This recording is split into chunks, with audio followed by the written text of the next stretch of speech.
The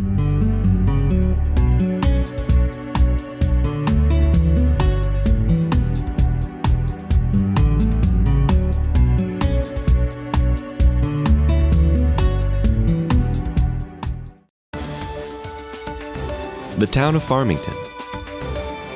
Respecting history, planning the future.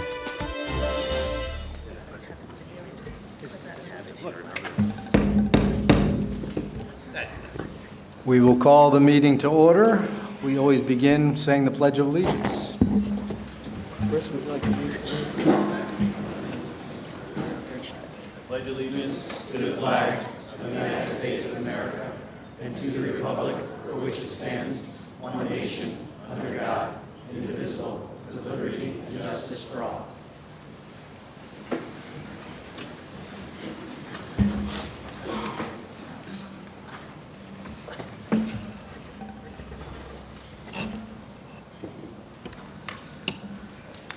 Welcome everyone to the high school auditorium.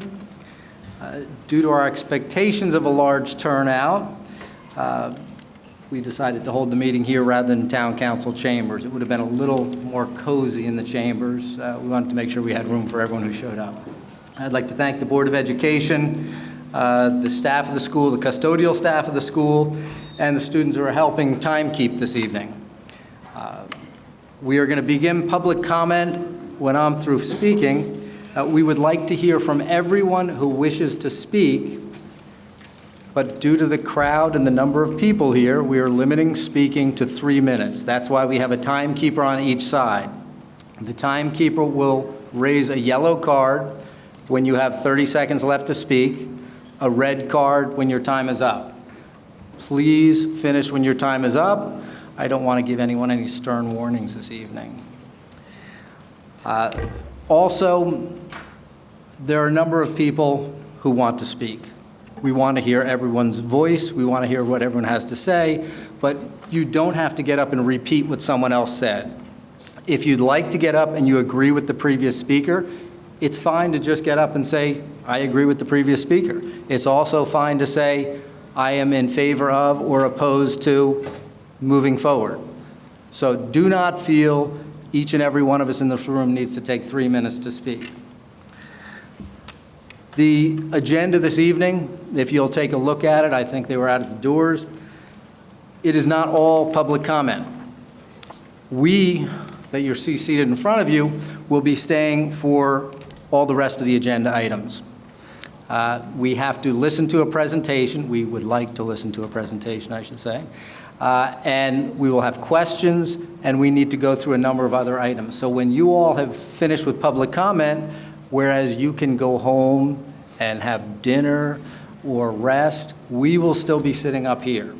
So keep that in mind, and keep in mind the people sitting next to you may have a time limit. So if you're taking extra time, you're potentially taking time away from someone else who would also make the comment, who would like to comment. We on the town council have been following this project very closely. We've been briefed by the Farmington High School Building Committee prior to being sworn in. We have attended all of the building committee presentations, and we have been updated by our liaison to the building committee. So this is not the first time we're seeing a presentation. We're very familiar with this process. So with that, I'd like to open the floor to public comment. When you come up, please state your name, your address before making comments. I look forward to hearing from all of you. Public comment. Tell me when. Dr. Don Doobie, 94 Oak Ridge. I support the new high school option 3. I briefly served on the 2003 building committee, and in hindsight, it bought us 2 decades, but it makes no sense putting good money on a building that's not in the best of conditions. That said, I do have some concerns. The published data on the tax increase to the average assessment amounts to about 2.5 mil increase. That would put us over 30 mils for the first time ever. It would narrow the gap with some of our surrounding towns, such as Avon, Burlington, and Plainville. It would result, by my estimates, simple arithmetic, a shocking 9% property tax increase, when the building goes into effect. That would be on top of the business as usual increases of 2 to 4% that we've seen over the past 20 years. So my support is conditional, and I'd like to see serious consideration of several measures, and I have 4 suggestions to consider. 1, freeze the town and education budget for 3 years so we can get a breather. If the taxpayers must sacrifice, then all should share in the sacrifice. 2, delay discretionary major capital expenditures, open space, street repaving, vehicle purchases. The exception would be critical items like roof repair and boiler replacement. 3, phase in the 9% tax increase, maybe 1 year before the completion of the school and several years afterwards. And lastly, the highest burden would fall on retirees and senior citizens who can least accommodate a big jump in taxes. So I think you ought to consider a good faith effort at property tax abatement for senior citizens and retirees. And with that, I will summarize. I do support option 3. It makes no sense to go ahead with option 2. The differential is not enough to justify option 2. We should build a new high school, but we have to take into account the financial impact on taxpayers. Thank you. Good evening. My name is Rafina Lee, 3 Hamilton Way. I'm actually reading something from Megan Najox of 5 Trumbull Lane.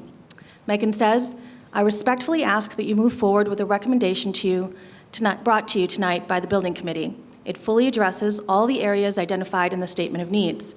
It minimizes disruption, and it plans for the future. This committee has done an outstanding job of thoroughly vetting all possible locations and potential options, and I am fully confident that this choice is the best way forward. And we must move forward.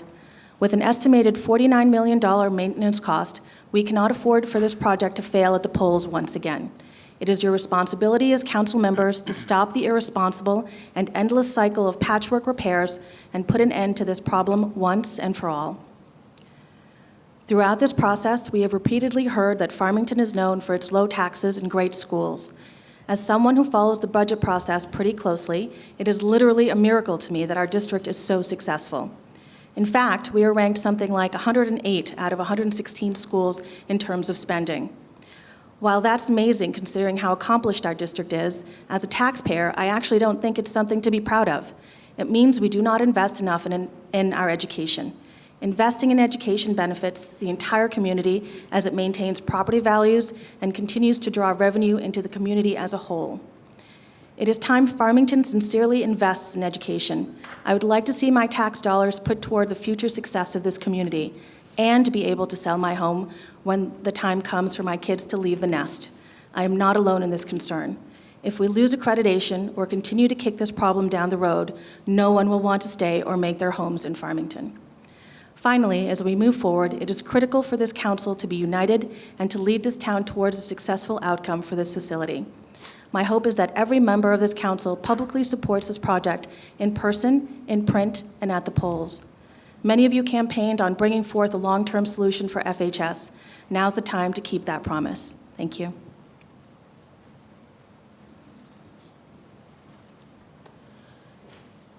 Joanne Lawson, 9 Prattling Pond Road. I'm also a retiree, and I've noticed that the expense for the proposal is even more this time around than it was last time.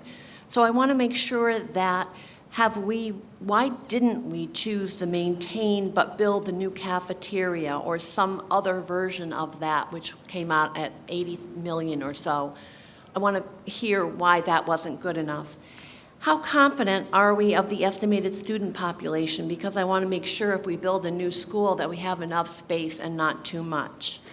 I'm very happy that in this plan we keep the 900 wing for offices and field equipment. I also recall hearing last time that this building could have a second floor added in the future if we ever needed more space. And I'm thinking of something like we haven't even heard of before, like robotics was in the past, a new program like that we might need new space for.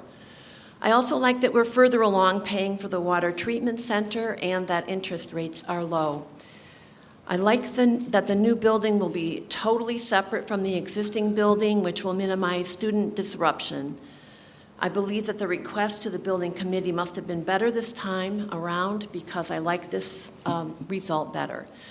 Will the 1928 building be demolished? I don't see that it has any use in the future, and being the oldest building, it seems to me it's most likely to have the most hazardous materials within it, and therefore I think we should just get rid of it.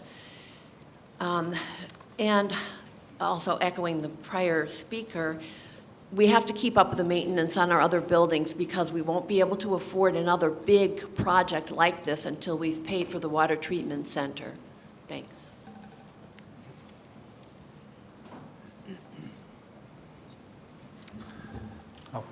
Next speaker, sorry. Sure, thanks. Good evening, Matt Hutfagner, 4 Deepwood Road. I'm here tonight as a parent of a first grader and a kindergartner, and I support the unanimous recommendation made by the Farmington High School Building Committee. The new option meets the entire statement of needs, plus it's the least disruptive to our students.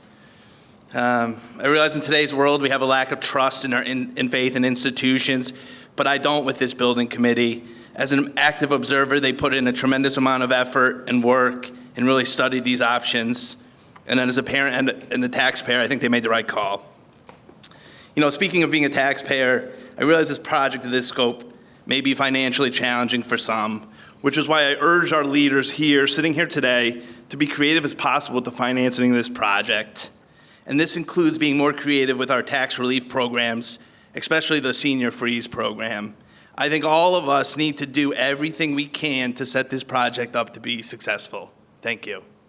Thank you.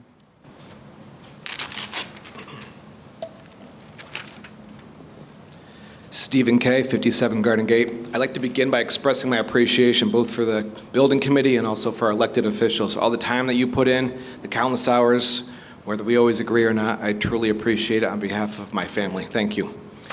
I also want to echo what someone said before about my concerns. The price of this high school is basically identical to the last referendum that was voted down 2-1, a vote that most of you supported, at least on paper. If you, and I hope you do support the recommendation, if you do, I hope it isn't just in writing. I hope to see you out actively supporting it so that way the public is better educated about what we are voting on. One of the main reasons that I support it is because of when I went to the presentations, one of the things they spoke about was the fact that option 1 and option 2 has the most unknowns. So option 3's cost, they could speak most definitively towards. They could say this was the price that they're most confident on. In fact, the architect who you chose said that option 2 could actually even cost more because of the different unknowns. The final reason I want to support option number 3 is based on something that we didn't hear much about in any of the presentations, and that's the student factor. There are so many kids, I guess, who've gotten shortchanged along the way. We are very deliberate in our choices in town. We took a lot of time, for example, with full-day kindergarten, a lot of time with Spanish in the elementary school. The kids who are in high school right now are the same kids who are the last to not get full-day kindergarten, the last to not get world language. Please don't make them to be the last to sit through high school all 4 years that really are in need of fixing, and then on top of that, have to sit in classrooms while listening to construction outside. There are countless students in our school with different learning disabilities, whether it's anxiety or attentional factors. If we don't go with the new build, the education that they receive will be tremendously impacted. Thank you. Next. Hi again, Rafina Lee, 3 Hamilton Way. I'm here on behalf of... Could we let people who have not spoken yet speak before we speak a second time? Right, my previous comment were from Megan. I understand. But by Robert's rules, basically, we need to go through other people first before we come back to you. I appreciate that. Sure.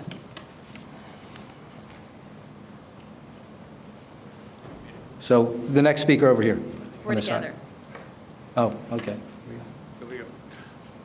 Brian Lindroth, 4 Chelsea Place. I just have 2 comments. One is, I've attended a great many of the meetings of the high school committee, and the first concern and only concern that I have is that most of the attendees at those meetings are pro-school. And I've read a lot of the communications that have gone out to the community, and I really and truly have communicated this to many people seated at the table before. I don't think that you have reached enough of the people who voted against the referendum last time that it's going to make a difference, and I think you don't have much time left.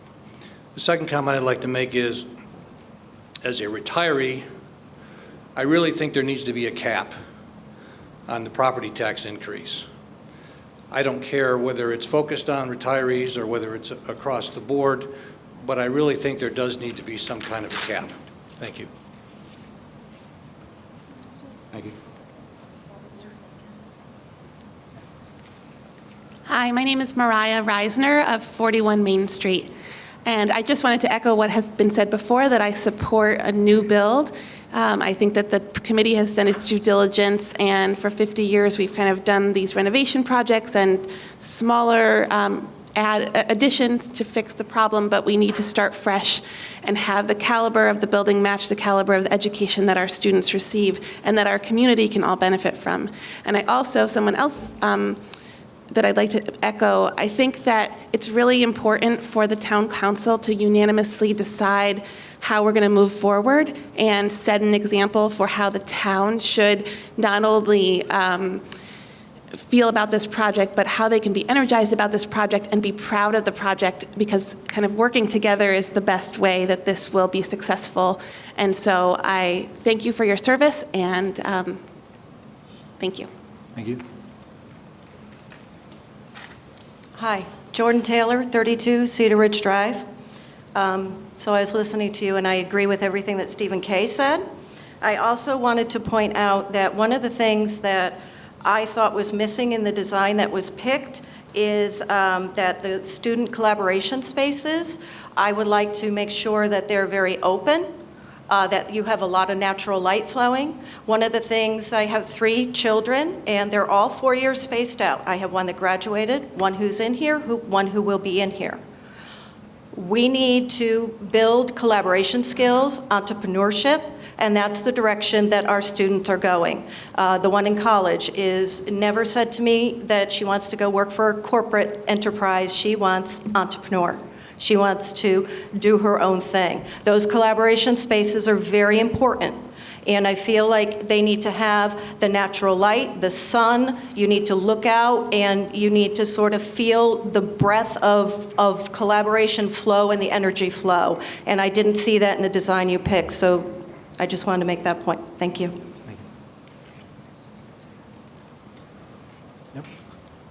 Hi, J.R. Cody, 7 Copper Beach Lane. First, I just want to say I want to thank everyone for all their help.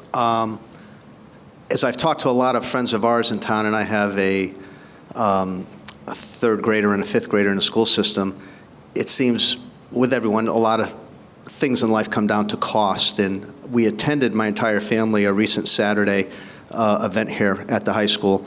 And one of the officials stated that we had debt coming due in a few years at the time this project would be kicking in. And if that, in fact, was a true and accurate statement, that's something that should really be out in the press and something that should get out there, because if we have debt coming due and we bring on this new project and it's almost net neutral, not that there won't be an increase, but if the increase is not going to be that impactful, that's something that should be, in my opinion, broadcast loudly, because then you really don't have to sell it. It's sort of a project that sells itself.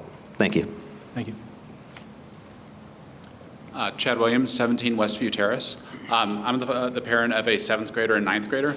And I was really impressed by the building committee in terms of the consideration, the different options they had considered.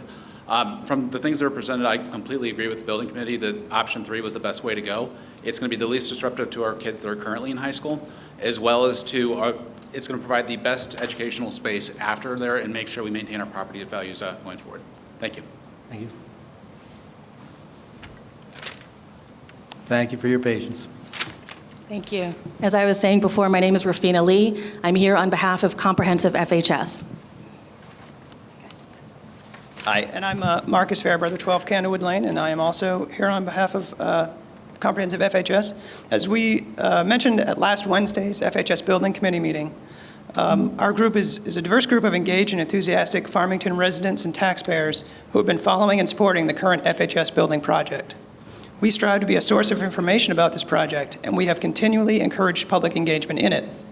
And our mission has been consistent throughout, to advocate for and help shape a comprehensive solution to the FHS facility.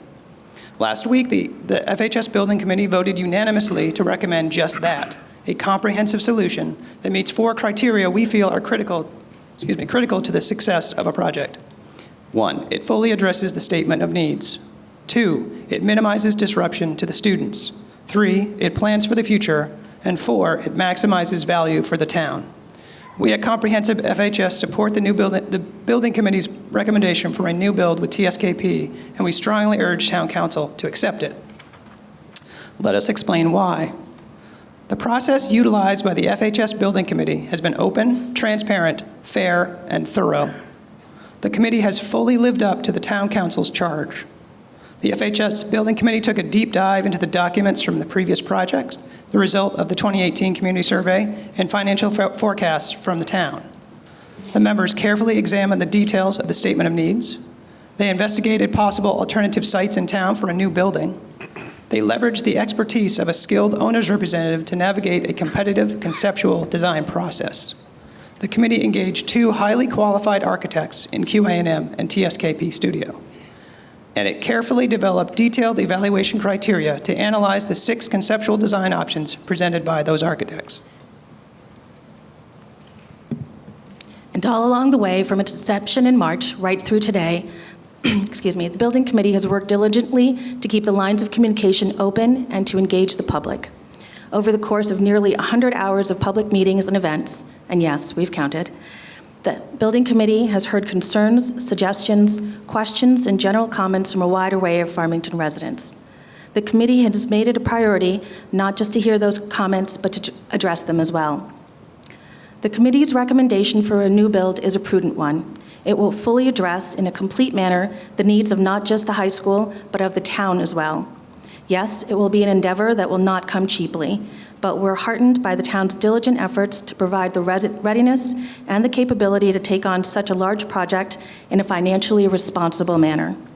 We've heard confirmation of this just last week at the January 28th Town Council meeting. This is, above all else, a community issue, one that only the community can address. The need is great, the time is right, and the solution is at hand. This isn't the end. There's much more work to be done, but the Building Committee has put us on the right path. Once again, we fully support the Building Committee's recommendation, and we strongly urge you, the members of Town Council, to accept it. Thank you all, and we look forward to working together. Thank you. Hi, my name is Jan Gothier, and we live at 26 Briarwood Road. And if you look at the presentation, I think it's the 4th or 5th page, and it shows the little neighbor. That's us. We're that neighbor. So I'm here for selfish purposes. I've had 3 daughters who have already gone through Farmington High School. They had a wonderful education here. 10 years ago, I heard all the stories about all the kids with the long walks to the hallway and the leaky ceilings and everything else, and I think that the proposal of the new high school is fantastic. My question or our concern is the fact that it's 150 feet from the right of our house, and we went out there today and marked off 150 feet. It's not very far, and you're talking about a 3-story building that affects our sight line. It affects how the sun hits our property. It also affects the walkway that's there that everybody walks on with their dogs. My concern is you plan on putting trees, but are these going to be mature trees? There's a few things like that. I wish you would consider placement of the high school. I think that with all the land that's available, maybe another spot on the whole lot would work better for all the surrounding neighbors. So if you would keep that in consideration, but I think the plans are fantastic. It's a great looking school, and you guys did a great job. Thank you. I'll go over here. Hi, Steve Lamoureux from 86 Knollwood Road. A couple of things, I kind of agree with everybody else what they said tonight. A couple of things I didn't hear were this. How did we get here? Why are we even contemplating this plan? Is that the NIAS committee said we're deficient. They gave us a warning, so we have to do something. So how does this feed into the town? Well, here's a little synopsis. And yes, committee says, warning, okay, if we go ahead, we do nothing, then this affects our kids. Okay, it affects their potential scholarships that could go on to school. So if then people are looking at our town to move into our town for our good school system, of why many of us move to town, then they go, maybe we think of another town. That leads to then decreased property values, because then nobody wants to come to town. Okay, that's reduced tax income for the town. So you see where I'm going with this, is that this is a town issue. Regardless of politics, we need to choose a new school now. Now, the details in terms of how close it is to neighboring properties, those are things to work out with the architect in the schematic phase. There's always little things to work out. The town council, it's your charge then to look at the finances of the town and say, okay, how is the best way to finance this project? I think Josh Davidson submitted something as well online, kind of pointing out some things we can do in terms of, can we look at this a little differently? Can we span out this, 30, 35 years? Do we really need to pay for it in 20? This is somewhere how we can kind of reduce the tax burden on everybody in town as well, for those that are on a fixed income, those that are, just coming to town.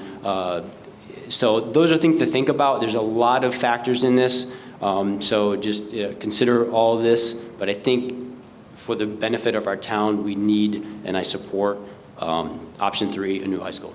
Thank you. Still on this side. Hi, my name is Matthew A., 49 Lexington Drive. I'm a senior at high school, and I know that I won't be able to see, or at least be a part of the future of this school and the final result, but I do support the concept of building this new school because I am just immensely proud of everything that we as a student body have done in the current FHS building. I'm on the student council. I'm also part of the different councils and committees here at FHS, and I'm just so proud of everything that we've done. And it's something that we talk about so often. For example, in the library, it's too small a space for us to really collaborate together. If students want to work on separately on different works and tasks, they can't do it. We just don't have the potential to do that. And I think that if we did, the growth and the just the community could be so much better. The students need this space to really appreciate each other and to understand different concepts. Again, if we just had the right facilities, even this auditorium, the stage is too big. I was in the drama production, and it's just too big a space.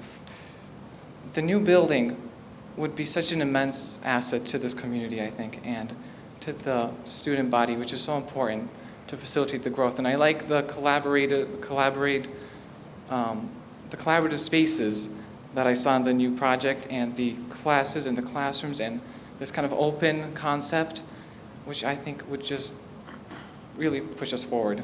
So thank you. Thank you. Sorry if I rambled a little. I'm nervous. Any other public comment? You have been a tremendous group here. Kept to your timing, and you were concise, and I appreciate all the comments. We really do take all those things into consideration. Thank you. We are now done with public comment. We will move on to consideration of special topics. I make the motion for Farmington High School Building Committee presentation. I'll second. Any discussion? All in favor? Aye. Aye. Opposed? We will now move on to the Farmington High School Building Committee presentation.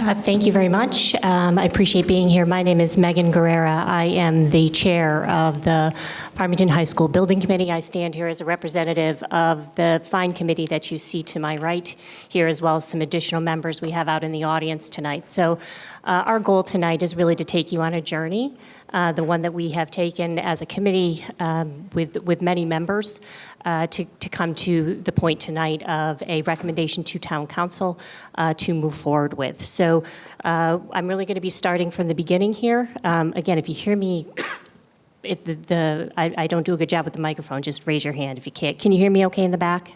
Just want to make sure. Okay. So to start the conversation, I really wanted to start at the beginning, which is why did Town Council establish this committee to begin with? So you've heard a lot from us as a committee about the summary of needs and statement of needs. And when we put this presentation out online, it will also have a link, as you see on the bottom, to the full summary of needs. But just to give you kind of a very high-level recap on why we are here and the needs of this facility that we need to address. So you've heard tonight people speak about urgent accreditation and ADA compliance issues, 23 separate entrances and lack of private-public space separation, a sprawling layout, inadequate classroom space which limits programming, undersized library, auditorium, and cafeteria, and an inefficient building envelope. So that's just a snapshot of some of the things that we need to address moving forward. But what we wanted to do is just take the opportunity right now, this is about a 3-minute video that does a really nice job summarizing some of these concerns, and you're hearing some different voices talk about impacts and what those things mean to them.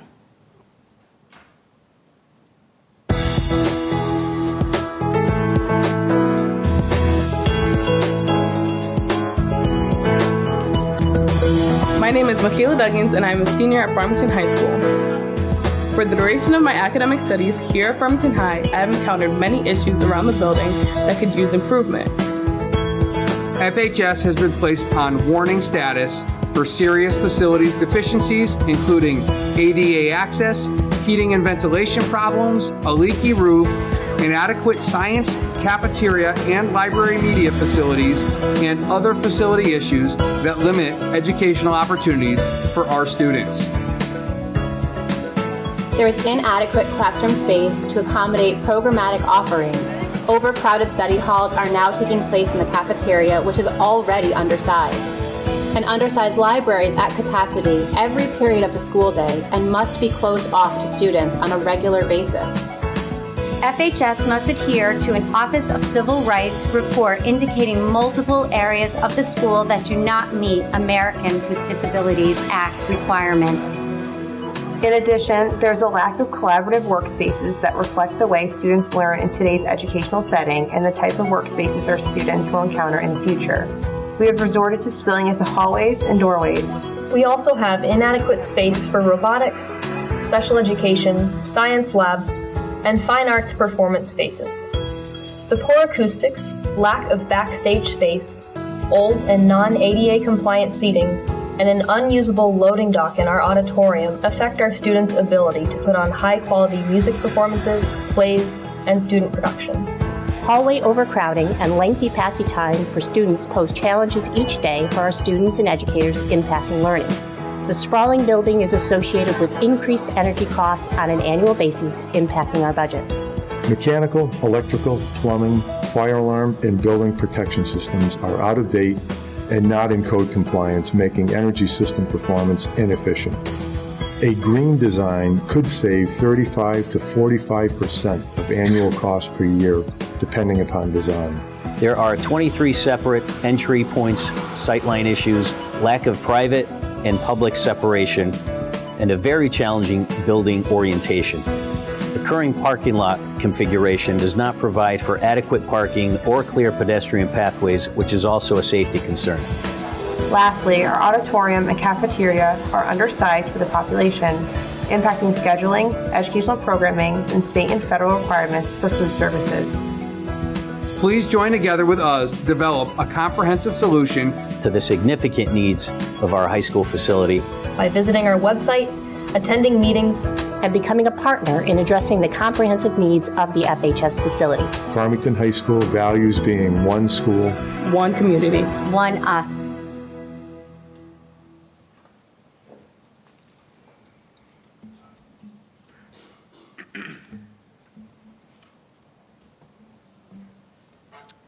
Okay, now that we've had a good understanding of why we are having this conversation to begin with and what needs we're trying to address, what that translated into was the town council establishing a building committee and actually charging us with very specific tasks.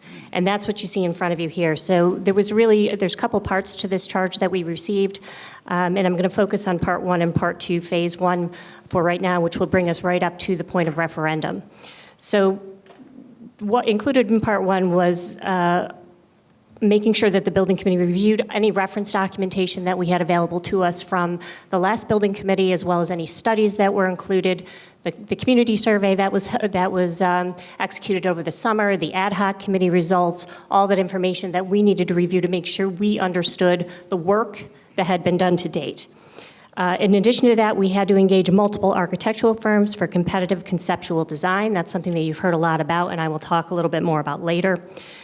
We were required to review pricing with owner's rep and an independent estimator. So making sure in working with those architects that we had an independent estimator work on pricing with us. Item D, as you see, is where we are today. So once we had all that information in front of us and all the concepts available, we were required to report the findings back to town council. And then in addition to that, as you see as item E, is we were required to look and consider alternate locations within the town for the potential new build. So we did do that.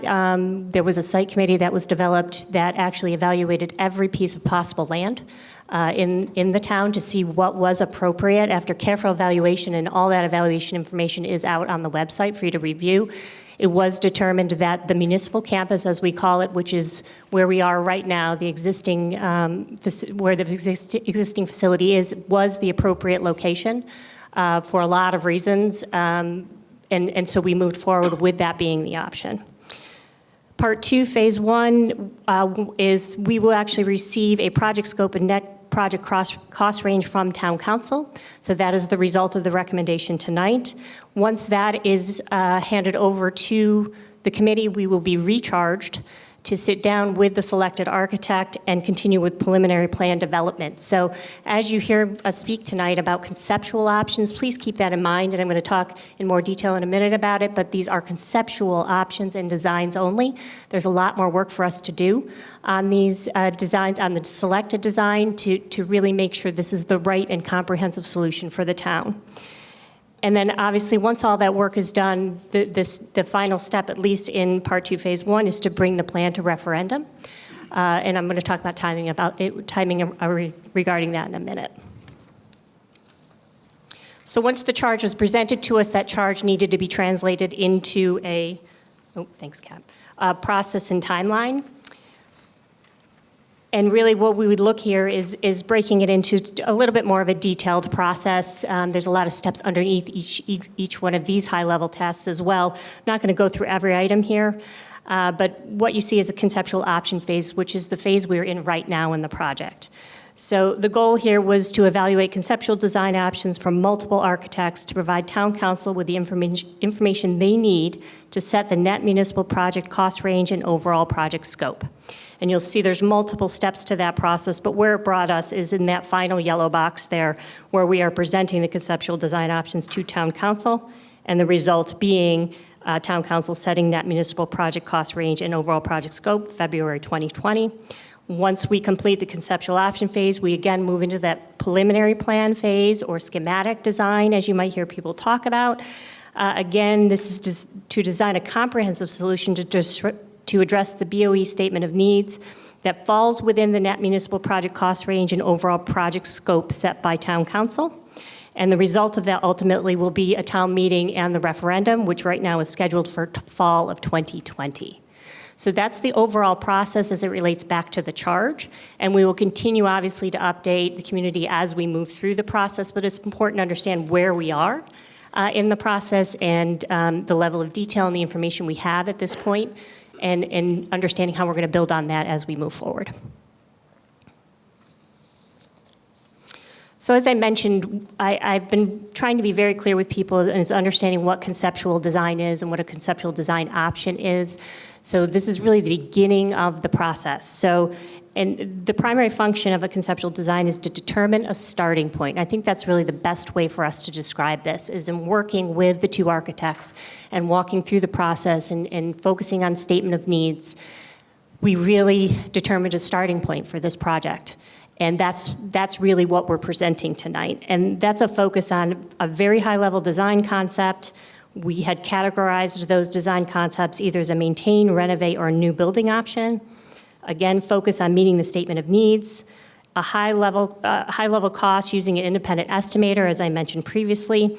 And although I've heard a couple comments tonight about estimated tax, it is important to remember that in the point in time of this project, what you see there is tax impact for conceptual design comparison, and it's calculated using very basic financing methods for a standalone project.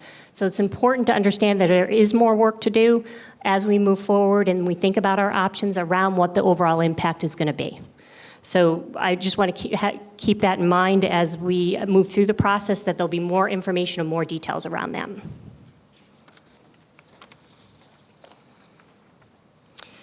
So going into conceptual design, creation, and evaluation, as we kind of dig down deeper into the process of conceptual design, just a little bit of an overview and a recap of our process and the timeline around that. So the very first step in our process was to review reference documents, as I mentioned, and hire experts to help us with this process.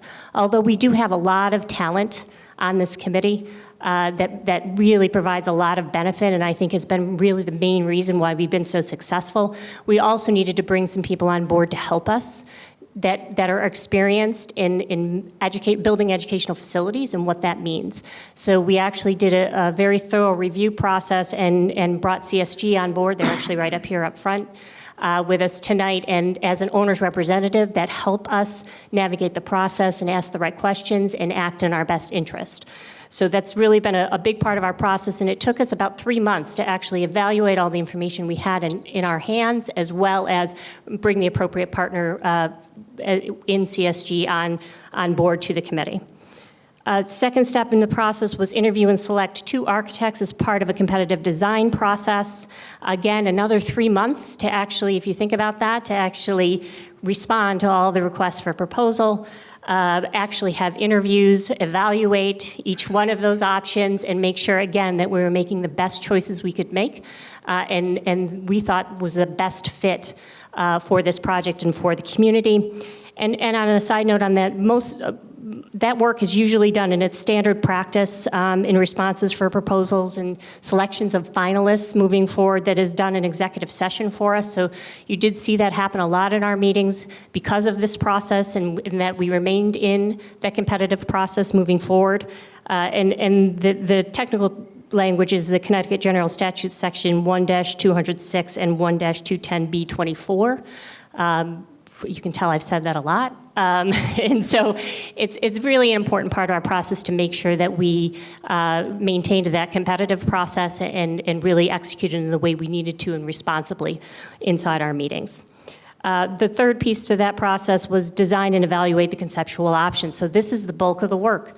This took us a lot of time. It took 4 months for us to go through and have designated design discussions with each architect. So this was actually meeting independently with each one of them to answer questions and really talk about what the needs were and really address any concerns that they had. We spent a lot of time within our meetings creating the conceptual option evaluation matrix, which you see a snapshot of in the packet that you have, and I'll show a representation of it up here. That was our way of evaluating 6 options in front of us. So it's a lot of data, it's a lot of information. If you saw the packets, there was a lot to review in there. We had to come up with a way in which to do that effectively. And so that's where that was the results. The result was the option evaluation matrix. We had evaluation discussions after each one of the presentations that were held in January. So now it wasn't just one final deliberation, that was building upon each presentation and each piece of information we received after each presentation to make informed decisions.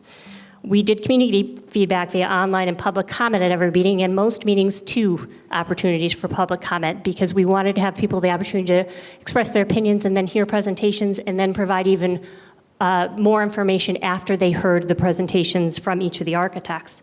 And then try to really get out there for some larger meetings with the community and providing tours for the facility. We're going to do more of that as well as if people want to actually take more tours of the high school. But we did have a community meeting in October as well as in January to get people's thoughts before we started conceptual design and then after we completed the conceptual design process. So the result of all that work for conceptual design build was 6 options that I'm going to do a very, very high level rundown of what's included. Again, this is as high level as it possibly could be for the purposes of this meeting tonight, but all the information is available on our website. It's the full presentations from the architects that are out there for your review, so please take the opportunity to go review that if you haven't already. But when we looked at the maintained conceptual options, we had 2 in front of us, 1 from each architect. You see the name of each architect and the assigned project cost and net project cost associated. And when we looked at the maintain option for QA&M, really we had determined that as more of a renovate light option is kind of the terminology we use. That's why you see such a big difference in price between the 2 maintain options that we have here. So there was an addition included in that maintain conceptual option, but ultimately we determined that it did not meet the full statement of needs. And there was a lot of disruption to learning in this option, using internal swing space, just moving students around in order to meet the requirements of the construction. TSKP really provided a maintain-only option, so gave us really what it would take to maintain the building as it exists today and meet the minimum requirements. So they provided that, but also addressed some concerns around, some additional work that would need to happen. If we did that, we would still be looking at some capital expenditure down the road because we weren't meeting the needs. And we knew that there was going to be issues that we would need to contend with shortly after doing the work that would have been assigned to that $49 million. And again, even when we did that, we did not address the full statement of needs in any way, and we were really looking at disruption to learning throughout construction with the use of portables.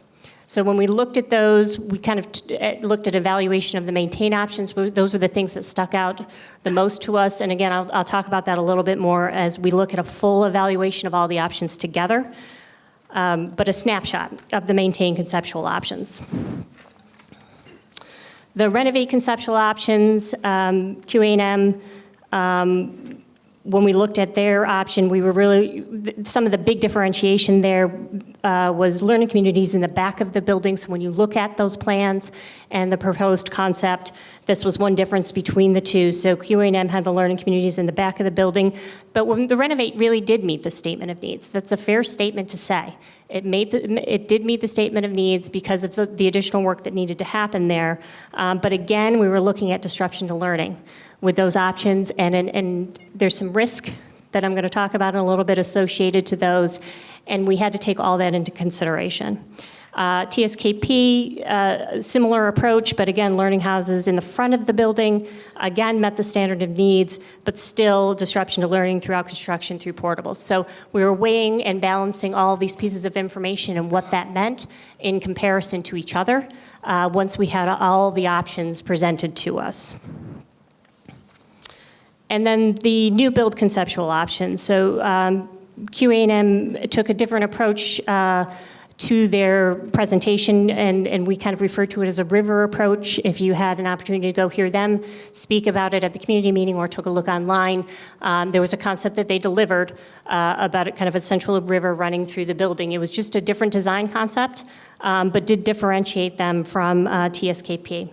Again, as a new build conceptual option, it met the statement of needs.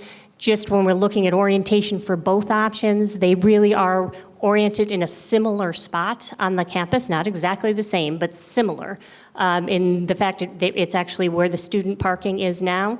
So just to give you a concept of what the site layout would look like, and one of the big things we discussed on this was no disruption to learning. When we do basically a clean cut from a the old facility into the new. It really does have an impact on the learning for the students, and that made a big difference in our conversations. So TSKP, again, a different approach, kind of a Main Street approach when you looked at their design. Again, met the standard of needs, of course. So they took everything into consideration that we discussed as far as a need for the facility and included that. Very similar as a presentation on the site, as I mentioned. Learning community-based, which was a very important part of the educational specifications, as well as the statement of need. And again, no disruption of learning with that new build option. So again, very high level. That's about as quick as I could do it with all 6 options presented, but all the information is available for review and has been presented to Town Council. Again, they were at the presentations by the architects, and they have the documentation available to them with the details as well.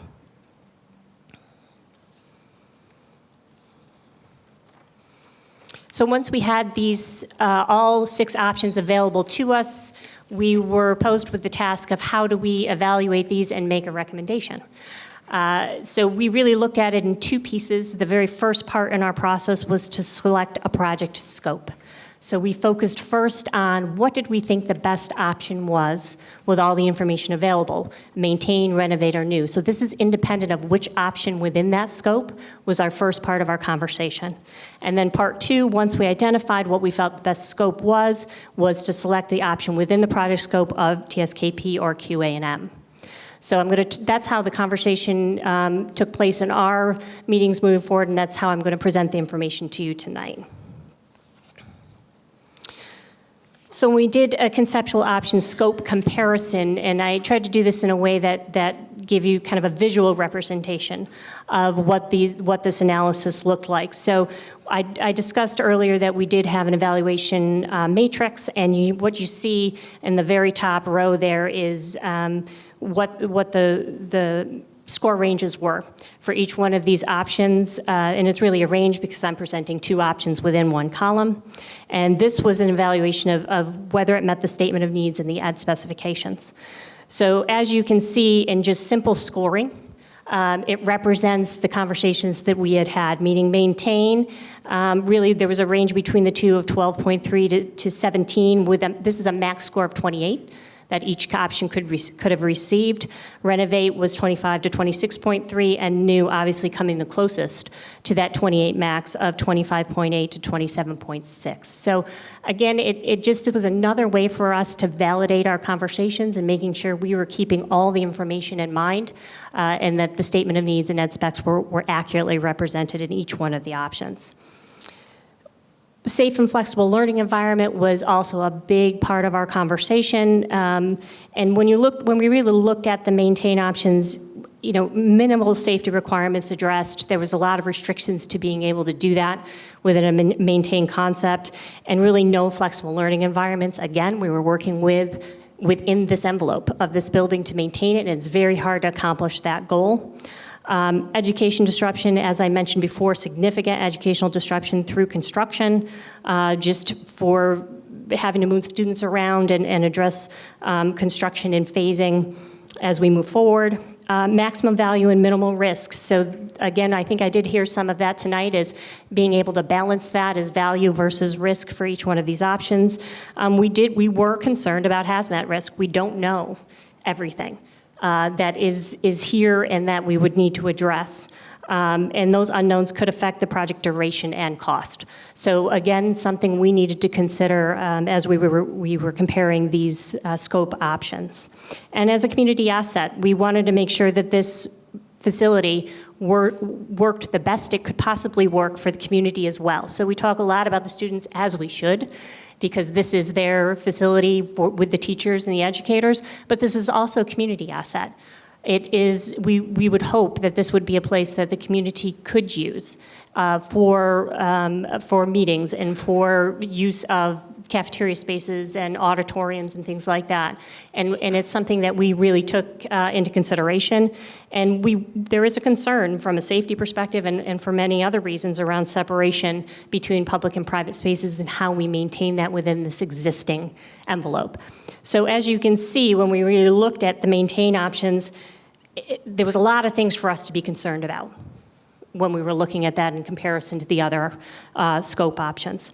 We moved into Renovate. So now, as you can see, the scoring went way up that's because, as I mentioned, the Renovate options did meet the statement of needs.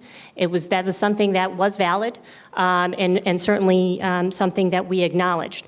As we started to dig a little deeper underneath there, and why you don't see the scores as high as the new scope options, most safety requirements were addressed, but not all.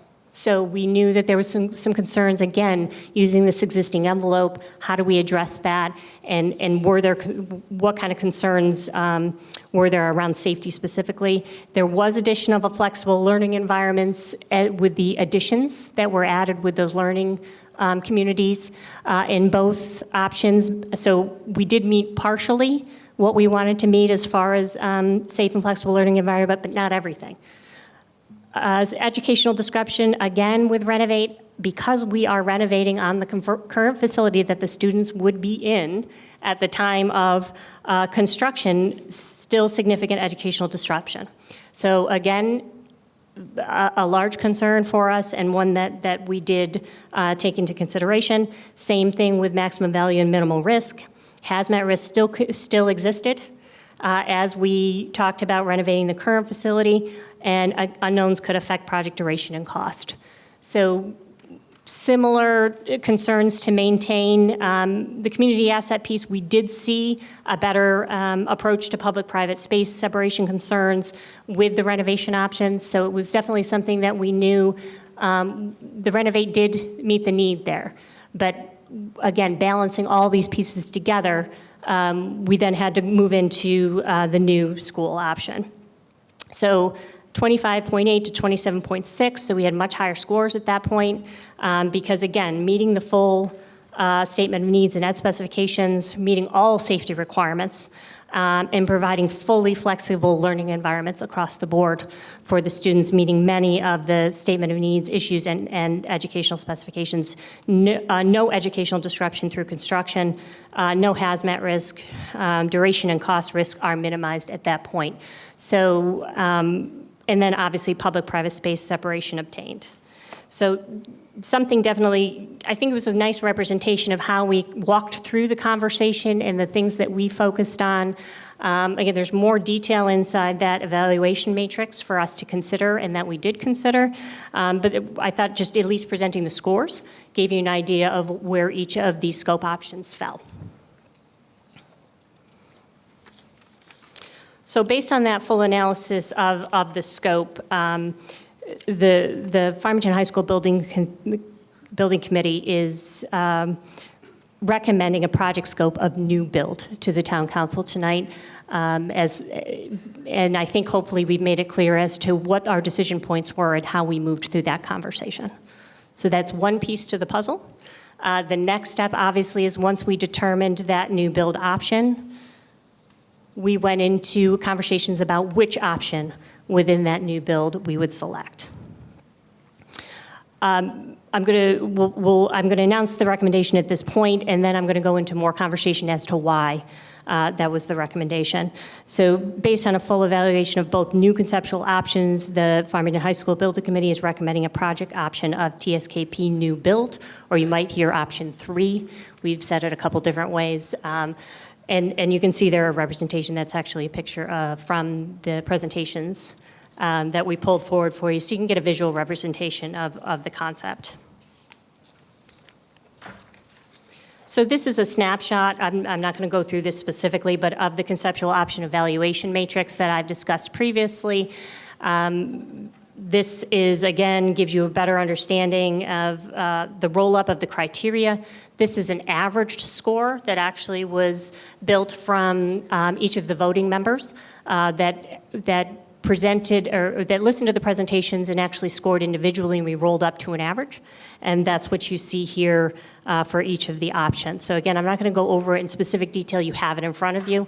This is out online as well for people to review, but it's another view of the scoring matrix and the scores. So the bottom line scores are the ones that actually I presented previously associated to scope, each of the scope options.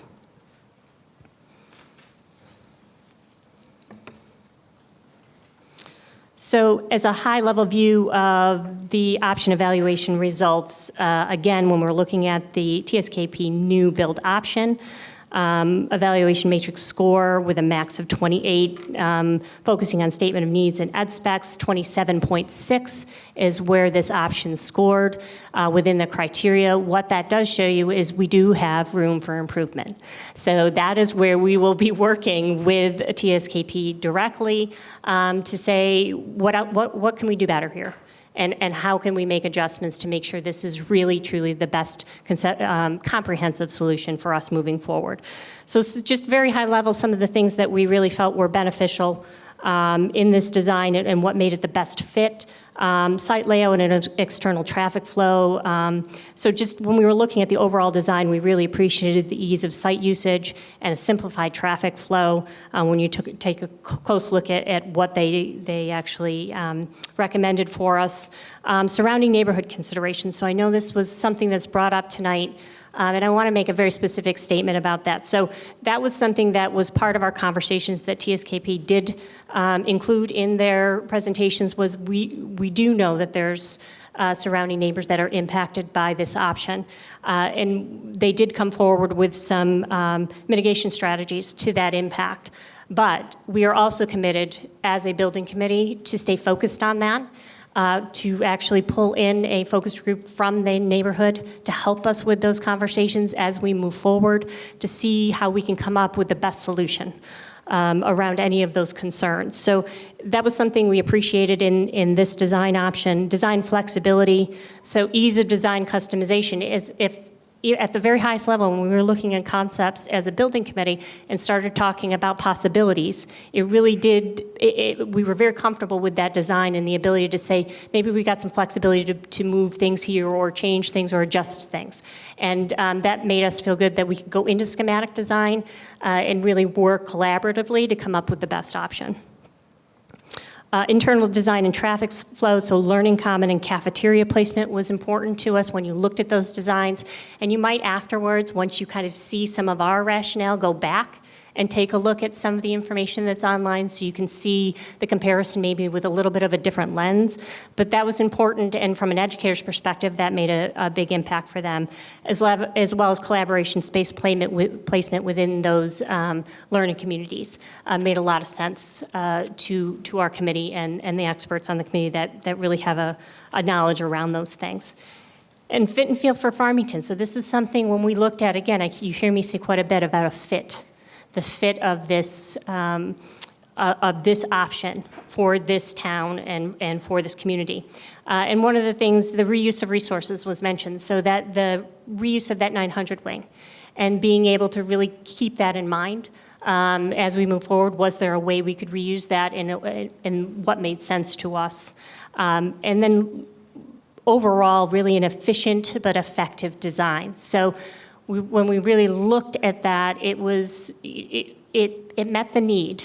It met the need, and again, as we said, we still have some more details that we need to work out, but it really did address the concerns in a way I think that was a good fit for this town. Visually, it was a good fit, and it was just a nice representation overall. And what I did put there is that the net project cost right now for the concept as you see it is $114 million.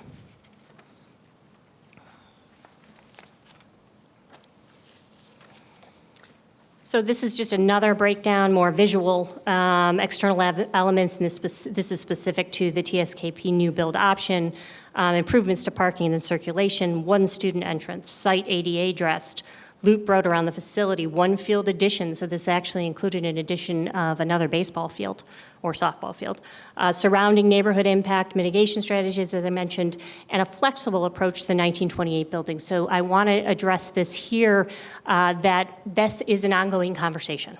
The 1928 building. One of the things that you can see in both options is that the new build is not contingent upon the 1928 building. There's some flexibility there, and we have some flexibility in the budget around that as well. And so how do we make the best decisions on that? So that is continued conversation and will be an important part of what we will discuss and decisions that will be made during schematic design. So I don't want anybody to think it's not part of the conversation. It will continue to be so. But at this point, we're not an official decision has not been made around that.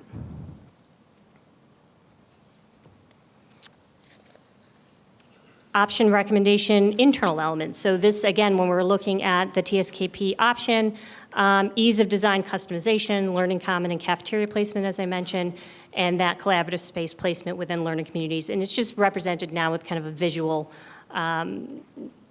piece there where you can see the cafeteria and commons in the center and kind of the ability to see the concept at the highest level. So there's much more detail behind this in the presentations where we will get more detail on the first floor, second floor, third floor, and what's included. But this just gives you a very brief snapshot of the internal elements of the recommended option.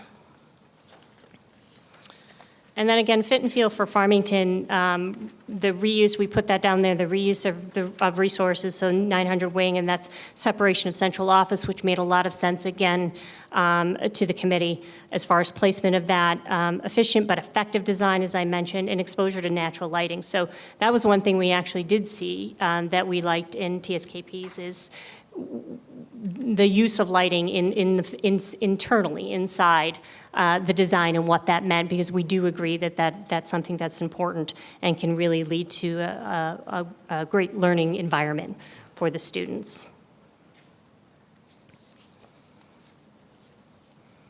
So next slide, again, as I mentioned, is another kind of breakout of the first floor, second floor, third floor of the option.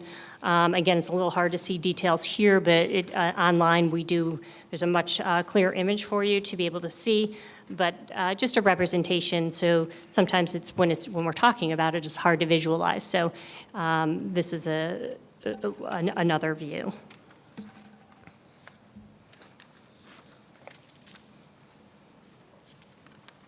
So next slide is option recommendation, internal views, some, again, concepts, very high levels, some things just to kind of get a feel for the option that we are recommending this evening, some internal spaces and some things to look forward to as we design and get some more details around it.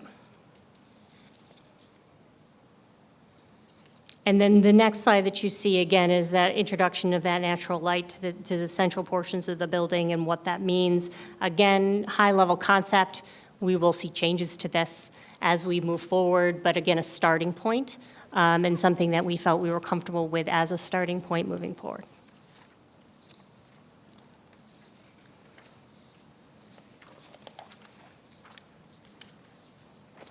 So a very important statement for us to make, and I want to make sure that everybody's clear. I think I've mentioned it several times throughout the presentation tonight, but we are committed to working collaboratively to maximize reimbursement and reduce the net municipal project cost by finding efficiencies in design elements that minimize impact on educational programs. So that is a very formal statement to say that we will work hard with Town Council and with the architects and with the Board of Education to come up with opportunities to truly make this the most comprehensive option and choice moving towards referendum, which means we have this starting point and there will be changes made as we move forward. And our goal will always be to do that in the most efficient manner financially, but balancing that against programs and making sure that we're making smart decisions and smart choices there. So again, this is only the beginning of the process. We will continue to have conversations and collaborate with all the stakeholders in this process to make sure that we meet the need.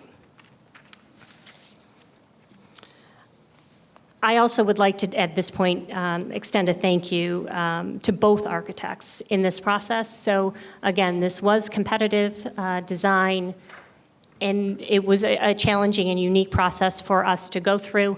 And we do very much appreciate that level of collaboration and support we received from both architects. And we hope that you feel the same way, that this was a benefit to actually have both architects working with us, and that we really did end up with the best solution because of it.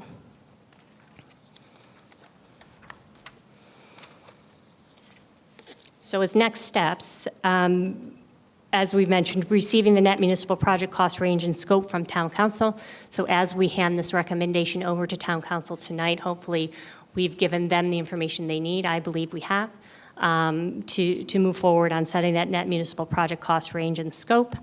Once we receive that from Town Council, the next step for the building committee is to plan Part 2, Phase 1, as I had mentioned before, of the charge in preparation for referendum. So we will step back for a minute, kind of reset our committee, and really do some really solid planning with CSG and with the architects on next steps and collaboration, and maybe some committee changes. We're not sure yet what that's going to look like, but you'll hear more from us around how we're going to move through to referendum and what's the timing around that. Again, important to remember, I'm going to reiterate it again, only a conceptual design has been determined at this point, a starting point. We will work with the selected architect to complete a detailed design once Town Council has set the net municipal project cost range and scope. And the design and cost will be modified through a more detailed evaluation. And most importantly, we will continue to collaborate with the community, impacted neighborhoods, and Town Council on the detailed design prior to referendum. So once again, our work is not done here. Once we do get that information from Town Council, we will be back at the table with multiple meetings, with multiple conversations to really get the right option and the right recommendation at referendum. Is there anything here? Oh, I'm reminded to announce the website address. So for everybody who does, we probably should have included it on the presentation. I apologize, I should have done that. But it is FHSbuildingproject.org. We also have all sorts of social media. We do have a Facebook page. We have Twitter. We have Instagram. We have all that available to us. So please take the opportunity to follow the process with us as we continue. And move forward. We still, remember, we will not be at referendum until fall of 2020. So we have work ahead of us, and we want community input and involvement in that work as we move through the rest of the project. Thank you very much, and I appreciate the time. I'd like to thank the chairman of the building committee for the presentation. I'd like to also thank the entire building committee. They put in countless hours. I think you saw some of those chronicled in here, many late meetings, and they put in a tremendous effort. So with that, I would like to open it up to our council for questions. I will start from my left to the right. We will have one question each, and then if there are follow-up questions, we can go through a second time. So start at my far left. I'd like to thank everybody for coming out tonight. Megan, one question. If we were to go ahead with work on the 1928 building, what type of work are we looking at? It would be a couple options that we would be looking at. So one option would actually be to demolish the building. Could be one option that we would be talking about. And then obviously the other option, we have a couple other options. We could do what's called mothballing the building, which basically would mean we would close up the back of the 1928 building and basically put it in maintenance mode. It would just be there until we actually had a decision to move forward. Or we could actually look at a full renovation of that building. So it's an interesting choice for us to make. I think there's some pieces that we need to know around that, specifically around cost and what each one of those things cost to make an informed decision. So once we've done that evaluation through schematic design, I think we'll have a better understanding of what we think the best option is going to be and how we handle that as far as making that decision. Thank you. Thank you, Meg, and committee for all your work. I really appreciate it. I'm sure the town does also. The question I have, Meg, is student population for the future. Does it allow for a percentage of growth over the next 10 to 20 years? And what number will we be at before we're at capacity? With the current facility, that's based on a 10-year projection of enrollment, a study that was done and I believe in January. Did we complete November? I'm sorry, November, where we completed that enrollment projection, and that's something that looks 10 years out. So the building that you see today accommodates that, but that is certainly a conversation that we are going to have with the architects as we move forward on what that means to us. So again, schematic design will give us more information on how best we can accommodate growth moving forward and what our options might be associated to that. Thank you. Thank you to everyone who participated in this big project that is still ongoing. I really don't have any questions. I just, based on all the information that I've been giving, all the meetings I've been to, all the people that I have talked to, I'm very happy that the committee has reached this decision for a new build option. I thought it was, quite frankly, the best way to go based on the price between the Renovate and this. I think this will definitely put Farmington in for the long term in setting our needs for the building and what takes place in this building. It will firmly put us in place to keep Farmington education at the top of the list for years to come. So I just have more good to say about how I like this option, and I will support this option moving forward.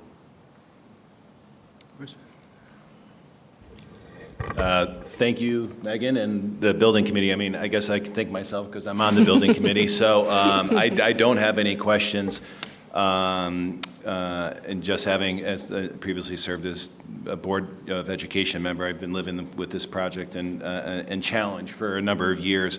And I, like Peter, would just like to make a general statement consistent with what Peter said. And Marcus, if you're still here, you used my words against me the other day about this being an existential crisis. And I think just for the town, it really is. I mean, this is a real question of who we are and who do we want to be. And we're presented with an opportunity for generational decision-making here, and this could impact families for decades. And we're faced with this challenge, and we need to meet this challenge and make the right decision, and I fully support this decision. I can't add anything because all my reasoning is you summarized. And, I would just say, some of the comments I heard, in the open houses were, well, our kids succeed, even with this building as it is. We don't have to do anything. And that they're succeeding as a testament to the leadership of Kathy Greeter, the administrators, Scott Hurwitz, and the teachers here, and even the custodians here who have been keeping this building propped up. And they we should all thank them for what they're doing. But I think the proper question is, what could our students be achieving with a new school? And so I fully support this. I think it's the right decision for us. I mean, you tell your kids, as you're raising your kids, you build your reputation over the course of your life, and in a split second you can lose it, and you'll never get it back. And we're faced with that opportunity right now, and I don't want to lose the reputation of the legacy of excellence that we have in Farmington. So I fully support this. And again, Megan, thank you very much. Thank you, Megan, and the building committee for all your hard work, the hours and days of work that you guys have put in. I like the option that you guys have come with us today, come to present today. I think you really did an excellent job in showing us all the evidence as to why this truly is the best options of all the options the architects came up with. I do want to make a comment or a suggestion for us to think about in regards to the 1928 building. I think one potential option, if there's an interest to keep that building but minimize any impact to the taxpayers here, is if we didn't demolish that 1928 building, one idea is we could encourage the creation of a private foundation for the preservation of the historic FHS 1928 building, and in that way raise private funds towards a renovation at some later time in a number of years from now. Megan and the building committee, thank you for the tremendous amount of work you did and the way you presented it, so it was really easy to understand what you've been going through and what we have before us. I did have just a couple of questions, and Edward kind of addressed one of them, and that was the 1928 building. I like that we have the option to do something with it, but I see that as an option that may not be included in the overall cost because we're building a school, we're not really renovating 1920. So I think that should be an optional thing and not included in the price. I was also interested because we were talking about putting solar on the building, and I see solar as another option that we can decide down the road as well. So I'm just curious to make sure if those things are going to be or not included in the overall cost as we move forward. Yeah, at this point, that option for solar is not included in the cost, but something that as we discuss and sit down with the architects and have that conversation of preparation for those things and how we place ourselves to be able to introduce that at a later date using the best resources in that approach. So I think there's some options there and ways we can introduce kind of green technologies into the building. And I think if we do a good enough job making sure we're placed to accept those things, I think that will put us in the best place possible. And I like the concept and the keeping of the 900 building wing, but is it necessary for us to keep that? Is that an option that could be included and not have that building, or is it financially beneficial to us to renovate that building as opposed to including it in the new building? I think right now, as we see it, it made the most sense for us as far as when we looked at the overall price and being able to keep a asset that we thought still has some life available for use. But again, it's hard at the conceptual level to say that we can't make some different decisions moving forward, and that during that schematic design, if there's a conversation that conversation comes up, I think we would certainly entertain looking at that and seeing what our options are. It was something that seemed attractive to us as the building committee, again, by keeping the asset as well as the separation of central office to that location made sense as far as when we looked at the needs of central office and how we could meet those needs. So that's why that concept made sense to us. But again, through schematic, I think it's a continued conversation. I really like the way you presented this building. Thank you for picking this option. I think you've made a wonderful case for bringing a great option to the town of Farmington and giving us something really good to look forward to. So, and I really do hope that we hear from some more folks who are interested in the town. It's wonderful. I know we're building a high school, and there's a lot to consider in the students. I would like to see a little more thought, not in the building, but thought given to the community benefit aspect of this, because this is for the entire community who may not have a student here, but they will certainly benefit from it. So we need to be able to communicate that as well. Yeah, I think the communication portion is critical for us as we move forward, and we have a focused approach now. When we are recharged, and we have a better understanding of the scope that we're dealing with here, our communication now can shift a little bit more to have to give some more detail and some more context and more color around that concept. But we are always looking for the community to help us in doing that. So those are the kind of comments that are very helpful to us when we hear ways in which communication is helpful, ways that it makes sense for people, things you're hearing. That's an important part of our process, and we want to make sure we keep everybody engaged in that, no matter what the feedback is, whether you're hearing something that fully supports the option or it doesn't support the option. We need to be able to have that communication and address all those concerns and needs as we move along. So again, we do have a communication subcommittee. We've had that from day one with this project because we understood how important communications is in this process, and we will continue to move forward on that. You will see different types of communication. We will continue to use videos to the best of our ability. We are using social media. We're using all these different avenues and ways to reach out. You will see community newsletters that are going out specific to the building committee, as well as highlights within the newsletters that go out town-wide as well. So lots of opportunity for us to communicate and making sure that we're hitting all the information that people need to really understand this concept and why we feel it's the best option. Thank you all. Have any other questions? Thank you for your presentation. Other considerations? Number D2. you have a question? Okay. To select an option 3, new building by TSKP Studio as the project scope for the Farmington High School building project. Second. Okay, for discussion, I'd actually like to start off the discussion. The council has had a number of questions brought before us in the past. Does the recommendation meet the needs of the charge, and is it a comprehensive solution? Is there value added to a new building versus a renovation or a maintain option? Was an alternate location searched for? Were the statement of needs used in the decision-making? And my answer to all these questions is a resounding yes. The many months, days, and hours that were put in by the building committee and their detailed knowledge on each of these 6 plans gives me tremendous confidence in the decision they've made. And I want to again thank the committee members. Now I'll open it up to other comments from my committee. Gary?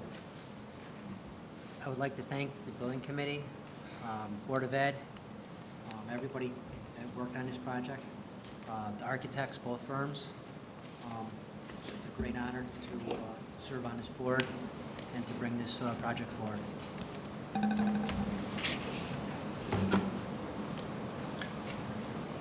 Just my comment is I love the idea of this third option and fully support it, and hope we can get the town to come along with us and get a vote, a positive direction to come. I'll just echo, same thing. This is a great new first step for the town of Farmington right now by us moving this option to the building committee and to the rest of the people involved, and go Farmington on this. No further comments other than thanking all of my fellow members of the building committee again. Yeah, thank you again. Very pleased with the option you selected. Yeah.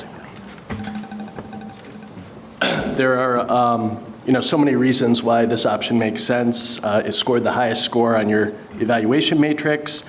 It's a larger school, but it's more efficient, so it's actually going to save us thousands of dollars in operating cost a year. I'm very pleased that TSKP took the neighborhood into very careful consideration in their design. They showed us in the design that they have a berm that they're creating with a heavily wooded border to separate the building from the adjacent neighborhood.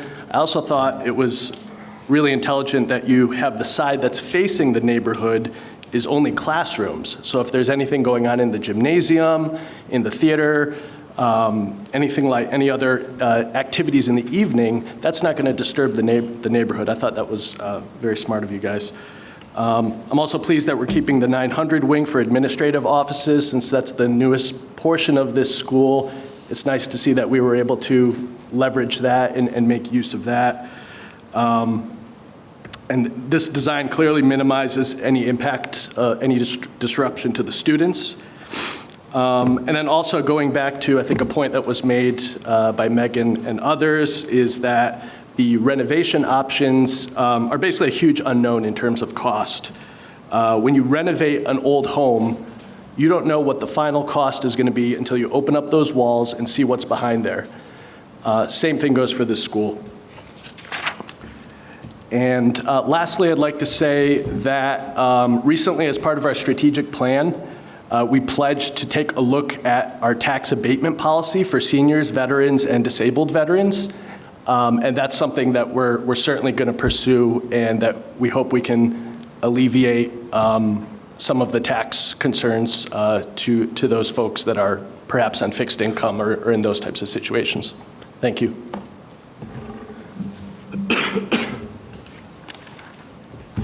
I'm not going to reiterate what everyone else has already said, but I really do like this plan.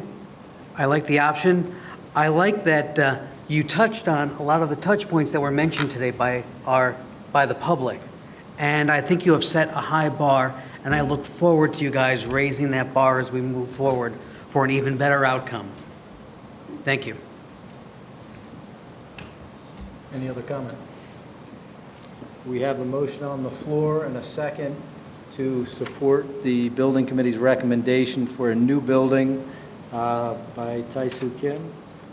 All in favor? Aye. Opposed? The motion passes unanimously.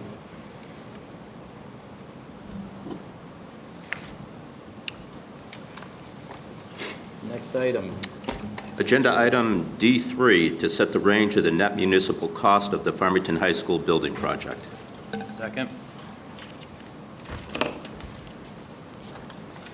Okay.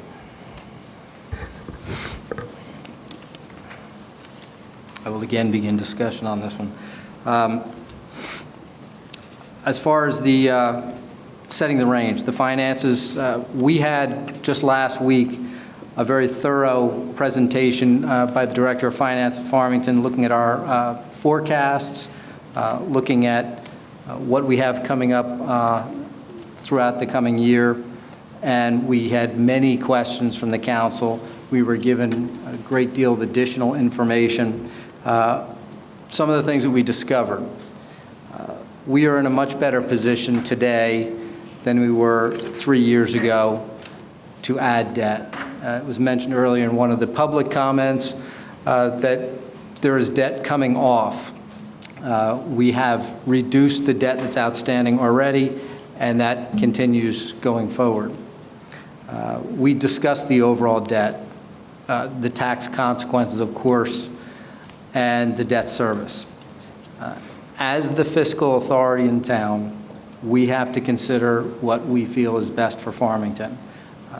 Keeping the all-important balance between low taxes and our excellent school system, evaluating not just our overall debt, but the tax rates we have and the debt service, and the also impact of not addressing the needs of the high school.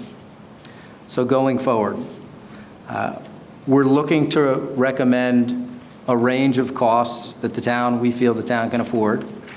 The high school building committee will be tasked with working to bring the total cost to the lowest number they feel acceptable within that range, still meeting the needs and the charge. If the building committee feels they cannot achieve a cost within that range, they are tasked with coming back to the town council and explaining to us for further discussion.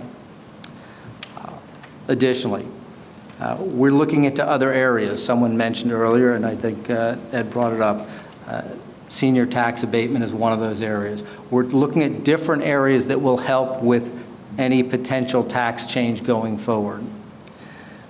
We expect to show the finance numbers going forward when we're talking about the cost of this building for a 30-year loan. The reason for that is we've gotten all the numbers for the, 20-year loan. I just saw Kathy's look when I said a 30-year loan. A 20-year loan, sorry. We looked at 25 and 30 years. At this time, the difference between a 20-year loan and 25-year and 20 and 30-year is somewhat minimal to the average taxpayer, and the increase in debt service over that time is significant. Now, that's not to say that going forward, when we're actually doing the finance, we will look to see what is in the best interest and financially best for us. Yield curves change on a daily basis. It could be that the 30-year is our best way to finance at that point in time. We will consider that. But remember, all these numbers that we're talking about throughout are for comparison purposes only. These will not be the final numbers. We still do not know what the final cost of this building will be. We also don't know the time frame of when we're going to have to finance different items. So please keep that in mind when you're hearing the average cost. These are estimates. We are hopeful that any estimates you're hearing right now will actually see lower numbers than what we're putting out forth right now. But we are only at this moment talking about a 20-year for consistency purposes. So all that being said, My preference at this point is a project range of $105 million to $110 million. I think that would encourage the building committee and the architects to work together to try and bring this price down to something that is a little more easily digestible going long term. And I think it's also the upper range of that, I think, should not be a tremendous difficulty to get down. That being said, I'll open it up to any other questions. Gary? If possible, I'd like to see the project range come in from 104 to 8 million. Gary, can you bring the microphone closer to you? Very sorry. And I'd like to see this project range come in from 104 to 108 million. We're in good hands with Mr. Swecki for the 20-year. I think his financing would be great.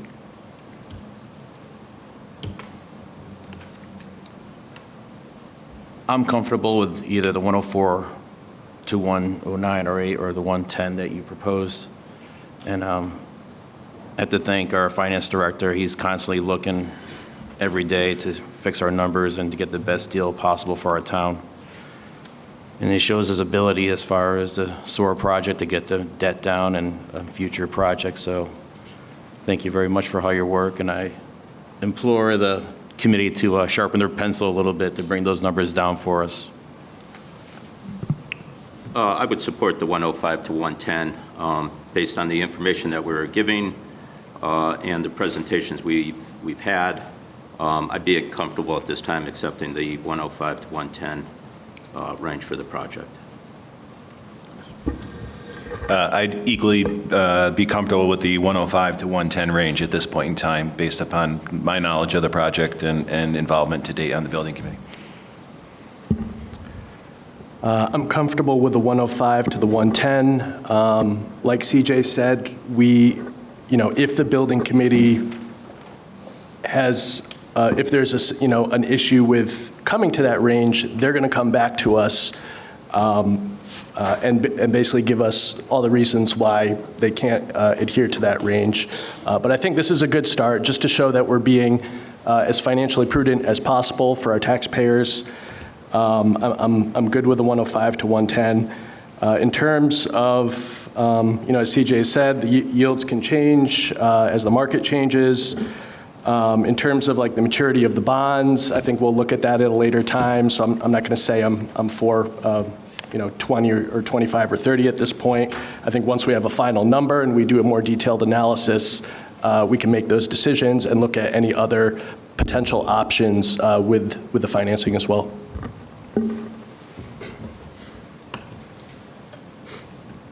I can support 105 to 110, but I have to say that I would like to see us shoot to be a little more judicious in our pricing, and I do like the 104 to 108 price range as a goal to meet, and we do have a range in there. If it does happen to be between 105 and 110, depending on what we find, I think it's more important that we have a community building that works for us and works well. But if we could tighten that belt a little bit, I would be in favor of that as well.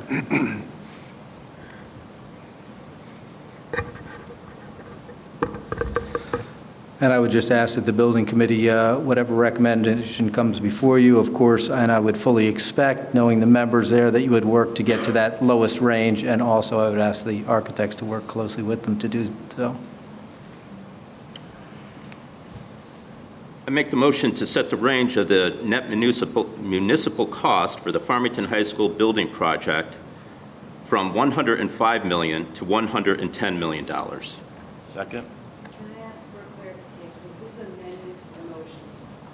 That's how is that how it usually, yes. Yes, it is. Yes, thank you, Paula. Motion and seconded. Do we have any discussion? Hearing none. All in favor? Aye. Opposed? The motion passed unanimously. You just passed your amendment. Yeah. So, Read the same motion? yes. I'll reread the motion. To set the range of the net municipal cost for the Farmington High School building project from $105 million to $110 million. Second. Any discussion? All in favor? Aye. Opposed? The motion passed unanimously. D4.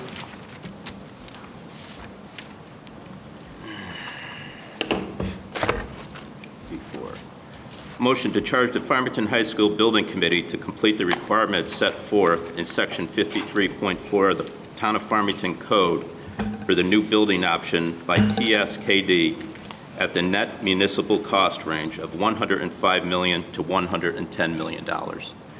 Second. Any discussion? So again, this is just the rest of the charge, which is based on our building committee ordinance. So we have a motion on the floor to recharge the Farmington High School Building Committee. All in favor? Aye. Opposed? The motion passed unanimously. Now, before I ask for adjournment, I would just leave you with a quote this evening. This evening I'll quote B.B. King. "The beautiful thing about learning is no one can take it away from you." Do I have a motion to adjourn? I make a motion to adjourn this evening's meeting. Second. All in favor? Aye. Opposed? We are adjourned. Thank you all.